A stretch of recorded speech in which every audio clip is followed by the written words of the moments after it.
নমস্কার বন্ধুরা, আজ আমি পটল আর মসুর ডাল দিয়ে দারুণ একটা রেসিপি আপনাদের সঙ্গে শেয়ার করব। এই রেসিপি খেলে কষা মাংস খাওয়া ভুলে যাবেন। তো চলুন দেখে নেওয়া যাক আজকের এই রেসিপি। 400 গ্রাম পটল দিয়ে আজকের আমি এই রেসিপিটি তৈরি করছি। আপনারা যে পরিমাণ রান্না করবেন সেই পরিমাণ অনুযায়ী পটলটা এখানে নিয়ে নেবেন। সবার প্রথমে পটলের দুই পাশ কেটে নিয়ে হালকা করে উপরের এই খোসাটা ছাড়িয়ে নেব। আপনারা চাইলে পুরো খোসাটাও কিন্তু ছাড়িয়ে নিতে পারেন। এবার পটলগুলোকে খুব ভালোভাবে ধুয়ে নিয়ে তারপর কিন্তু কেটে নিতে হবে। আমরা কিন্তু কেটে নেবার পর আর পটলগুলো ধুয়ে নেব না। এবার এই পটলগুলোকে সরু করে কুচিয়ে নিতে হবে।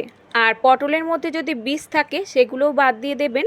খাওয়ার সময় বীজগুলো মুখে পড়লে কিন্তু খেতে ভালো লাগে না। অন্যদিকে একটা মিক্সিং বোলের মধ্যে নিয়ে নিচ্ছি ছোট এক বাটি মসুর ডাল, পরিমাণে আছে এখানে 100 গ্রাম। পটলের পরিমাণ অনুযায়ী আপনারা ডালের পরিমাণটা বাড়িয়ে বা কমিয়ে যোগ করে নেবেন। এখন এই মসুর ডাল 2 থেকে 3 বার জল পাল্টে পাল্টে খুব ভালোভাবে ধুয়ে নিতে হবে।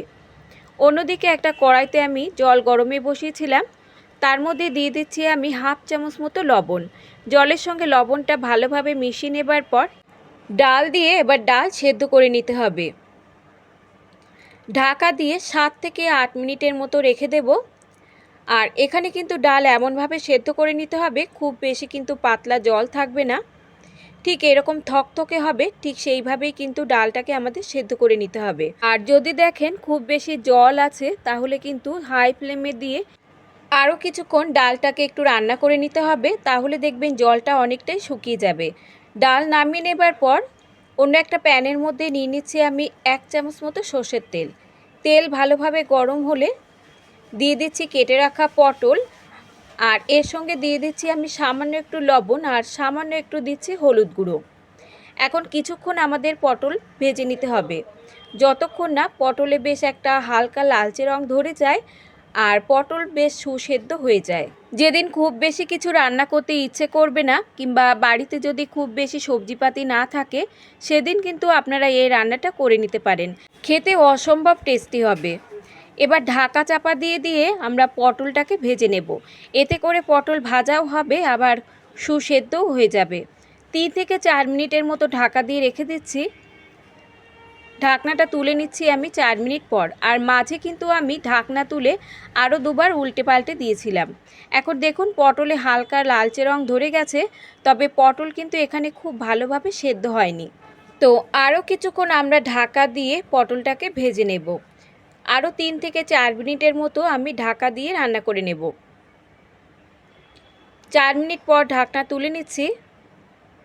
পটলে বেশ কিন্তু লালচে রং ধরে গেছে, আর পটল এখানে দেখতেই পাচ্ছেন ভালোভাবে নরম হয়ে গেছে, মানে পটল খুব ভালোভাবে এখানে সেদ্ধ হয়ে গেছে। এবার এই ভাজা পটল অন্য একটা পাত্রে আমি তুলে নিচ্ছি। বন্ধুরা, পটলের রেসিপি তো আপনারা অনেকভাবেই তৈরি করে থাকেন, তবে এই রেসিপিটা একবার হলেও বানিয়ে দেখতে পারেন। গরম গরম ভাত বা রুটির সঙ্গে খেতে কিন্তু জাস্ট অসাধারণ লাগবে। এখন ওই প্যানের মধ্যে আমি নিয়ে নিচ্ছি আরও 1 চামচ মতো সর্ষের তেল। তেল ভালোভাবে গরম হলে ফোড়নে দিয়ে দিচ্ছি 2টো শুকনো লঙ্কা, 2টো তেজপাতা আর হাফ চামচ দিচ্ছি এখানে গোটা জিরে। ফোড়ন কিছুক্ষণ আমরা ভেজে নেব। কিছুক্ষণ ফোড়নটাকে ভেজে নেবার পর এবার এর মধ্যে যোগ করে দিচ্ছি আমি আগে থেকে কুচিয়ে রাখা রসুন। 8 থেকে 10 কোয়া রসুন আমি কুচিয়ে রেখেছিলাম। আর যোগ করে দিচ্ছি একটা বড় সাইজের কোচানো পেঁয়াজ।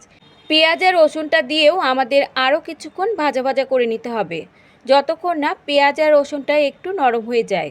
1 মিনিটের মতো ভেজে নেবার পর পেঁয়াজ আর রসুন অনেকটা এখানে নরম হয়ে গেছে। এখন এর মধ্যে যোগ করে দিচ্ছি আমি একটা বড় সাইজের টমেটো। সঙ্গে দিচ্ছি সামান্য একটু লবণ আর দিচ্ছি সামান্য একটু হলুদ গুঁড়ো। লবণ কিন্তু আগেও আমরা দুবার ব্যবহার করেছি, তো সেই বুঝে কিন্তু এখানে লবণটা যোগ করতে হবে। লবণ আর হলুদ মিশিয়ে নেবার পর লো টু মিডিয়াম হাইতে দিয়ে 2 মিনিটের মতো ঢাকা দিয়ে মশলা আমরা রেখে দেব। এতে করে টমেটো কিন্তু অনেকটাই নরম হয়ে যাবে। টমেটোর মধ্যে সামান্য একটু লবণ দিয়ে এভাবে ঢাকা দিয়ে রেখে দিলে কিছুক্ষণ টমেটো দেখবেন খুব তাড়াতাড়ি নরম হয়ে যায়। 2 মিনিট পর ঢাকনাটা তুলে নিলাম, আর দেখতেই পাচ্ছেন টমেটো কিন্তু অনেকটা এখানে নরম হয়ে গেছে। এখন হাতা দিয়ে টমেটো এভাবে একটু ঘেঁটে দিতে হবে। টমেটো কিছুক্ষণ ঘেঁটে দেবার পর এবার দিয়ে দিচ্ছি এখানে আগে থেকে ভেজে রাখা পটল আর সঙ্গে সেদ্ধ করে রাখা ডাল।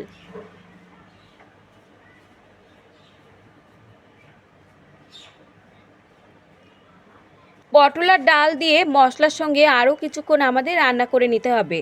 আর এই যে সামান্য ডালের মধ্যে জলজলে ভাব আছে, যতক্ষণ এই জলজলে ভাবটা পুরোটাই শুকিয়ে যায় ততক্ষণ পর্যন্ত কিন্তু রান্না করে নিতে হবে।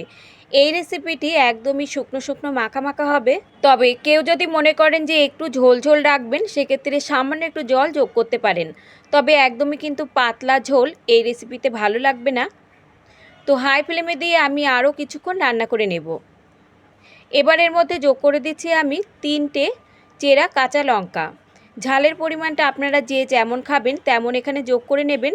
কাঁচা লঙ্কা দিলে দারুণ একটা ফ্লেভার আসে আর খেতেও কিন্তু দুর্দান্ত লাগবে। তো আরও কিছুক্ষণ রান্না করার পর দেখতেই পাচ্ছেন জলটা কিন্তু একদমই শুকিয়ে গেছে। এই রেসিপিতে খুব বেশি কিন্তু মশলা লাগে না, সামান্য মশলা দিয়েই কিন্তু তৈরি হয়ে যায়। শেষের মধ্যে যোগ করে দিচ্ছি আমি আগে থেকে ভেজে গুঁড়ো করে রাখা ধনে আর জিরের গুঁড়ো 1 চামচ মতো যোগ করে দিচ্ছি। আপনারা যে পরিমাণ রেসিপিটি তৈরি করবেন সেই পরিমাণ অনুযায়ী এখানে যোগ করে নেবেন। ভাজা ধনে আর জিরের গুঁড়ো এভাবে শেষে একটু যোগ করে দিলে দেখবেন দারুণ একটা ফ্লেভার আসবে রেসিপিতে, আর খেতেও কিন্তু দুর্দান্ত লাগবে। ভালোভাবে মিশিয়ে নেবার পর একদমই রেডি কিন্তু আমাদের রেসিপিটি পরিবেশন করার জন্য। একদমই সহজ আর সাধারণ একটা রান্না, তবু খেতে কিন্তু অসাধারণ। এবার আমি সার্ভ করে নিচ্ছি। তো দেখতেই পাচ্ছেন বন্ধুরা, দেখতে কিন্তু কতটা লোভনীয় লাগছে। একবার হলেও বাড়িতে এভাবে বানিয়ে দেখতে পারেন। আর আজকের এই সহজ রান্নাটা যদি আপনাদের ভালো লাগে তো লাইক আর সাবস্ক্রাইব করে আমার পাশে থাকার অনুরোধ রইল।